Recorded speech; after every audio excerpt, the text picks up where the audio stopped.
What's up, everybody? DJ Bucky here. Time for a little Bucky's Battle. This is my favorite thing we do, Buck. I mean, I like watching the matchups on the outside, having played on both sides, wide receiver, DB, have an appreciation for the one-on-one matchups that take place. Let's get the boxing gloves going here. We got 3 matchups to get to. Your favorite matchups of the week. Start us off. Here we go. Denzel Ward versus Mike Evans, the Cleveland Browns and the Tampa Bay Buccaneers. It is an intriguing matchup. Denzel Ward is playing like a young franchise cornerback, can handle it on the island by himself, does a great job of lining up and really going nose-to-nose with some of the top guys.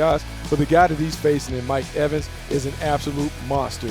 Big, physical. He wins his 50-50 battles down in the red zone. He is a guy that consistently can put it in the paint. Denzel Ward has a tough matchup, but the rookie's shown that he's up to the challenge. And Tyrell Williams made a couple plays over the top of Denzel Ward. Saw some of that size play into it last week with the Chargers. Managed to see how he battles with the big, physical Mike Evans. You know the competitiveness is going to be there. All right, second matchup we're looking at, wide receiver corner once again, Buck, and this might be my favorite of the week. Hey, DeAndre Hopkins versus Jalen Ramsey. DeAndre Hopkins is arguably the best wide receiver in football, does a great job of winning one-on-one, can take the ball off the rim. He is never covered despite the tight coverage that is around him.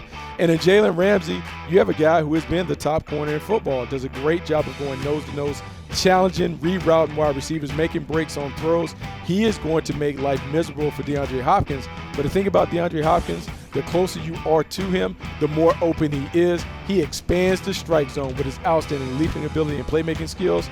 This is a fantastic matchup to watch. Yeah, these guys don't really care for each other all that much either. I just love the way they both attack the football. A lot of times you hear attack the football, we think offensive players. Jalen Ramsey plays that way. From the defensive side, that's going to be a huge matchup, probably help decide that football game. But the number one battle this week you're looking forward to. Tom Brady versus Khalil Mack. The New England Patriots and the Chicago Bears is a compelling matchup because the quarterback is the best that we may have seen in the game ever. When you think about how quickly he gets the ball out, he does a great job of finding his playmakers. And his top playmaker is back, Julian Edelman. In the slot, empty formation, quickly sit-down route.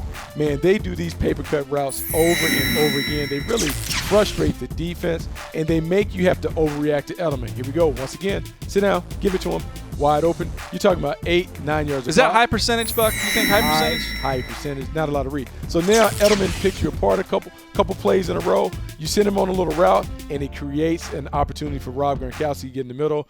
This yin and yang that they do on the outside, Gronkowski and Edelman with Tom Brady at the controls, very, very tough for the defense to deal with. Death by a million paper cuts. That's what we like to call that offense there with the Patriots. But one guy give you instant death is Khalil Mack on the other side. I don't think you're going to see him having to worry too much about Julian Edelman and Rob Gronkowski. You're going to worry about him attacking Tom Brady and not just getting home. It's his ability to get home and then make something happen once he does. Saw a little swim here, hit the arm, force a turnover. That's the type of pressure he's been consistently getting each and every week, Buck. And when he gets there, it's not just sacks, it's turnovers that he's focused on. You're going to see here a deep set by Jermaine Ifedi. Get the tight end chip on him. But you're going to give Khalil Mack that type of a runway, he's going to go right through you. And the football is mine. Yeah, I'm going to go ahead and take that. Now, one thing, Ian Rappaport has reported Khalil Mack did get rolled up a little bit with his angle in the loss to the Dolphins. But it looks like Mack gutted that one out, and hopefully we'll see him on the field in this one. Man, it'd be a shame if we get cheated out of that, don't get to see Khalil Mack and Tom Brady. Man, you definitely want to see two of the best players in the league have an opportunity to square off against one another. All right, there you go, Bucky's Battle. Remember, you can check out all of our videos, NFL.com/MTS video, as well as YouTube.com/NFL. And check out the Move the Sticks podcast. You can find that on Apple Podcasts or NFL.com/podcasts.